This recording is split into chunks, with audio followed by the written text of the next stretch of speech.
Back at it again with another video.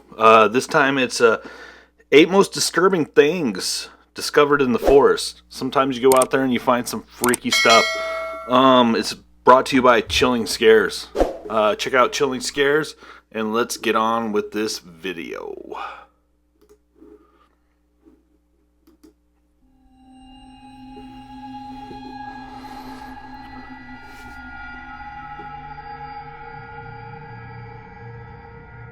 James Schoeffler was a U.S. Forest Service officer in Utah.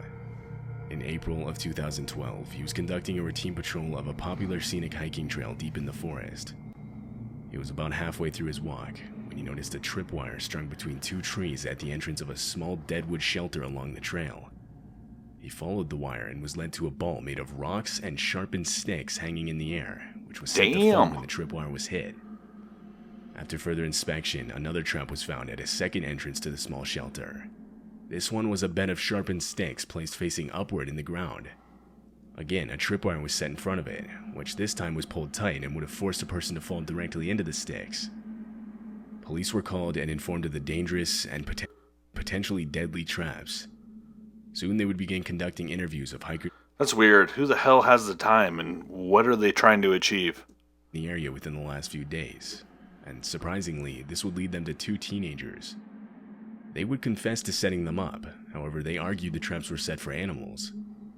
Just Police deer were hunting not out there? biased. The nature of the traps was clearly made for a person. Plus, they were set way too close to a popular hiking trail that receives a lot of traffic. Yeah. More specifically, at the entrances to a small shelter, which easily would have attracted a curious child or unsuspecting tourist. That's weird. In 2017, Ivan, a 30-year-old man from Russia, abruptly Damn, he looks like he's 14. went on a solo hike in the Shatura district of Moscow. When he initially didn't come back, his family reported his absence to the police, and a search of the surrounding woods later commenced. But no results came from this search, and it was eventually called off with no findings whatsoever. Fast forward 2 years later to 2019, and a hiker in the same area called in to report the found remains of a human skeleton halfway buried under leaves. This human skeleton was later confirmed to be of Ivan. Wow. What makes the finding so disturbing, though, is what was found with the skeleton. Tied to the remains and nearby trees were multiple sets of handcuffs, locks, and chains. That's weird. Ivan's tent was found close to the scene, leading police to believe he was attempting an isolated Houdini-type escape, chaining himself up and trying to free himself without any help, and that this ultimately went horribly wrong. One of his friends even later stated that this type of stunt was something he could see Ivan doing, as he would often practice survival skills in extreme conditions. What? But others believe Ivan was murdered, and that the crime scene was simply set up after the fact so that it would look like it was a tragic accident. Ivan's official cause of death hasn't been determined. What are your thoughts? What do you think happened to Ivan? Do you think, I mean, why would you play Houdini in the woods alone? It's May of 2016. A man is walking a private forest trail in Harlan County in Kentucky. Suddenly, he sees something on the ground just slightly off the trail path. He gets closer and sees it's a trail camera. Trail cameras are waterproof outdoor cameras that are typically motion activated, with the purpose being to record wildlife. Most of them even have night vision capabilities. They're a somewhat common sight in the forest, so the man didn't give much thought to the discovery. Although, this camera didn't have any memory card or batteries inside. It looked like it was abandoned, and so the man decided to take it with him. Later, the man recalls giving the camera to a friend. When his friend put batteries in the camera, an explosion immediately went off inside of it. Shit. The trail camera was rigged with explosives that were set to go off the second batteries were installed. The explosion was large enough to blow off some of the man's fingers and cause injury to his stomach. Whoa. Police launched an investigation and found another camera on the trail rigged to explode. Eventually, the cameras were traced back to a man named Mark Sawaf, who was immediately identified as a suspect. So this is legit. Police were granted a search warrant to his home, and there they found all the equipment used to create the explosives, along with a note that read, "Broken camera for a broken soul."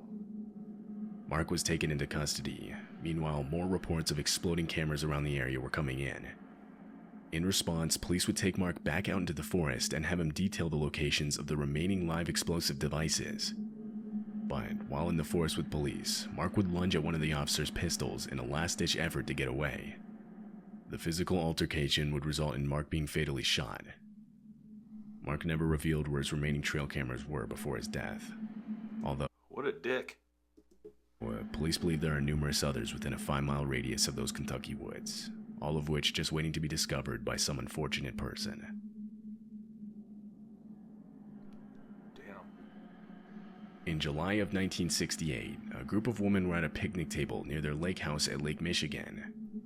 They were playing cards together and having a good time when they were interrupted by an overbearing stench. It got so bad that the women began struggling to breathe, forcing them to cut their game short. They assumed a dead animal must have been nearby, and not knowing what else to do, they alerted their cabin's caretaker, Chauncey Bliss. Chauncey headed out to those woods, but Hey, Chauncey, it smells bad. instead of finding a dead animal, he followed the stench to another cabin he oversaw around half a mile away. He forced himself through the horrible odor closer towards the front door, but he quickly realized something was wrong.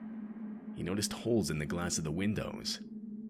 He glanced inside one of them and saw a woman's remains lying on the floor. Behind her, he caught a glimpse of several others in the same manner.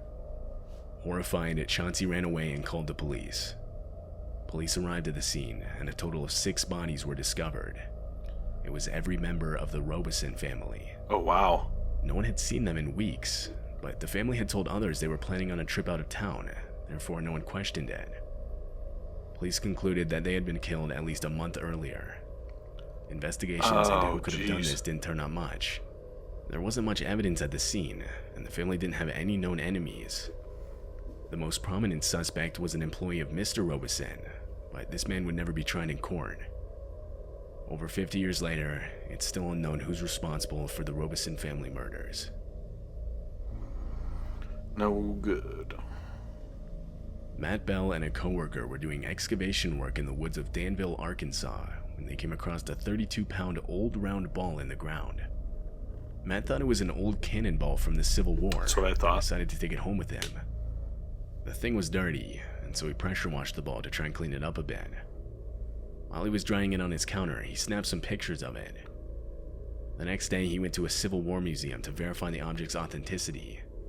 This is where he was informed that it wasn't a cannonball at all, rather a Civil War-era pressure-activated landmine that was damn. still active. Matt was forced to take the explosive back home, where he called police.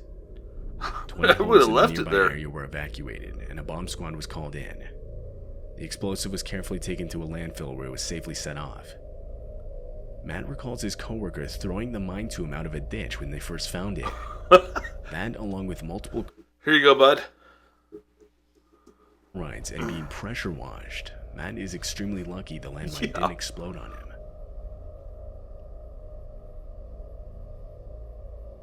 In July of 2016, a construction worker was doing routine maintenance on the right lane of a section of road on Interstate 985 located in Georgia. At one point during his shift, the man had to relieve himself, and so he started walking into the forest just next to him. He got about 80 yards in when he noticed a large object on the ground. As he got closer, he realized it was a suitcase. Curious, he zipped it open. Inside, he saw a human skull.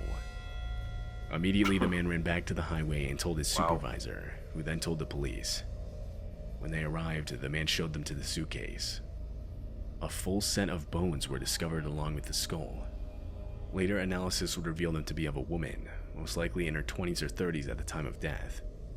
It's assumed she died around 6 months before the discovery. Fast forward to 2019, and police now believe they've identified the woman as Jessica Mancini from Chattanooga, Tennessee. She was originally reported missing by her mother back before the suitcase's discovery. However, how she died, or who is responsible, are both still unknown to this day. Damn. In 1986, 19-year-old Christopher Knight vanished from his home in Maine to live in the woods for no Look apparent at that reason. hair. For food, Christopher would steal from dozens of different cottages and camps around the area. During his break-ins, he would also take things like clothing, camping gear, propane tanks, batteries, and other stuff. Gives me Dahmer People in vibes. the area were quickly made aware of his presence. Some even started intentionally setting out supplies for the guy just so he wouldn't break into their homes during the night. But even though his means of living were pretty well known in the area, if one thing was certain, he did not want to be found. Christopher went to extreme lengths to cover his tracks. For example, he would opt to never start a fire so that the smoke wouldn't reveal his camp's position in the woods. Winters would get extremely cold at around 10 degrees Fahrenheit, but still Christopher didn't start a fire, instead opting to cover himself in multiple sleeping bags. But as the years passed and security cameras became more common, Christopher's break-ins would eventually start showing up on security camera footage. Finally, 27 years after he left his home in Maine, he unknowingly tripped a surveillance sensor while routinely stealing food from a camp. Police were alerted and showed up to the scene.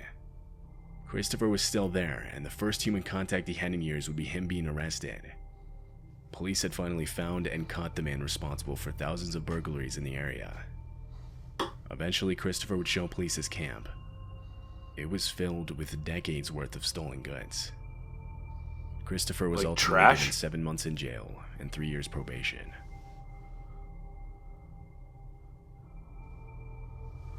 It's April 26th, 2021. The police department in Anchorage, Alaska receive a disturbing phone call. The caller reports a freezer in the forest, found buried halfway into the ground. Inside of it, a body. Police rush out to the scene, and from the highway are led deep into the woods where the freezer was once again located. They opened it and were able to confirm the caller's claims. A few months later, police released more information about the finding. The man inside the freezer was 67-year-old Michael Tiefteller, who had lived nearby. Police were unable to identify how he was killed. It's also unknown when he was killed. He lived an isolated life. The last time he was known to be alive was 3 years prior in 2018, so it really could have been anywhere in that time frame. Whoever did this hasn't been found, and with nothing to go off of, this case was classified as cold, essentially from the beginning. Damn. Tell me what you think. Tell me your thoughts on these. Most of them seem pretty legit. Those kids, though, I mean, what do you think? Were they doing it for hunting reasons? I really doubt it. I mean, they look like they've tried some hard substances in their life. So let me know. Until next time, like, subscribe.